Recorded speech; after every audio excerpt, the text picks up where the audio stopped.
Bir elimde emek, bir elimde alın teri.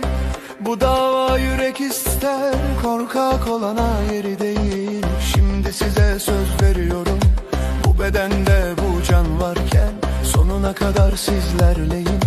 Üreteceğim. Uzun illərdir keyfiyyət, etibar, insanı dəyərləri bir araya gətirən möhtəşəm bir sistem formalaşdırıb. Ersaq Azərbaycanda sadəcə məhsul təqdim edən bir marka deyil. Ersaq Azərbaycanda inkişaf istəyən insanların, Ersaq Azərbaycanda özünə inanan, özünü təsdiq etmək istəyən xanımların, bəylərin, komanda ruhuna inanan insanların və böyük hədəflərlə çalışan liderlərin bir araya gəldiyi böyük bir ailədir. Azərbaycan komandası olarak gücümüzü göstermeliyiz ama aynı zamanda durmadan inkişaf eden bir dünyada yaşayırıq. O fidan bir çınara dönüştü ve o köklerini bütün dünyaya sardı.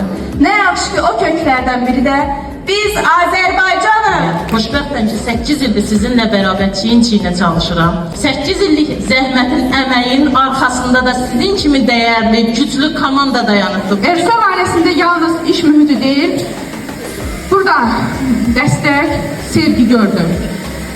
Bu aile büyüyecek, büyük uğurlar kazanacak. Məhsullarımızla sağlığımızı kazanmakla yanaşı, minlərcə insana iş imkanı veren bir şirkətin üzvləriyik biz.